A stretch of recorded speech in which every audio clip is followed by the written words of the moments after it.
NCP জানিয়েছে তারা ছায়া মন্ত্রিসভা গঠনের প্রস্তুতি নিচ্ছে। এরপর থেকে রাজনৈতিক অঙ্গনে শুরু হয়েছে আলোচনা সমালোচনার ঝড়। আসলে প্রশ্ন একটাই, ছায়া মন্ত্রিসভা কি? বাংলাদেশের প্রেক্ষাপটে এর কার্যকারিতা কতটা? ছায়া মন্ত্রিসভা মূলত ওয়েস্টমিনস্টার ধারার সংসদীয় ব্যবস্থার একটি রাজনৈতিক কাঠামো, যেখানে বিরোধী দল সরকার থাকা প্রতিটি মন্ত্রণালয়ের বিপরীতে নিজেদের একজন করে ছায়ামন্ত্রী মনোনয়ন দেয়। এই ছায়ামন্ত্রীদের কাজ সরকারের নীতি বিশ্লেষণ, বাজেট খতিয়ে দেখা, সংসদে প্রশ্ন তোলা, বিকল্প নীতি প্রস্তাব করা। অর্থাৎ এটি কেবল সমালোচনার প্ল্যাটফর্ম নয়, বরং বিকল্প সরকার হিসেবে প্রস্তুত থাকার একটি কাঠামো। ইউনাইটেড কিংডমের সংসদীয় রাজনীতিতে ছায়া মন্ত্রিসভা একটি সুপ্রতিষ্ঠিত রীতি, যেখানে বিরোধী দলের ছায়ামন্ত্রীরা নিয়মিত সংসদের সরকারের জবাবদিহি নিশ্চিত করেন।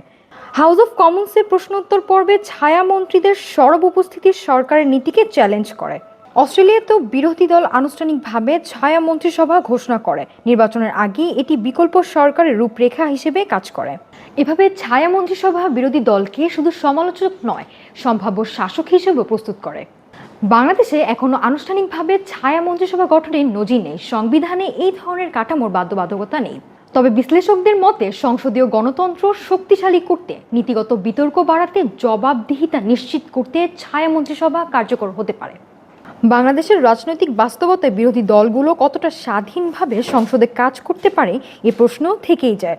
সংসদ বর্জন, রাজপথ কেন্দ্রিক আন্দোলন কিংবা দলীয় মেরুকরণ, এসব বাস্তবতার মধ্যে ছায়া মন্ত্রিসভা কতটা কার্যকর হবে তা সময়ই বলে দেবে। তবে একটি বিষয় স্পষ্ট, ছায়া মন্ত্রিসভা মানে শুধু ছায়া নয়, বরং বিকল্প ভাবনার কাঠামো। আপনার মতামত কি? বাংলাদেশের জন্য ছায়া মন্ত্রিসভা আসলে কি প্রয়োজন?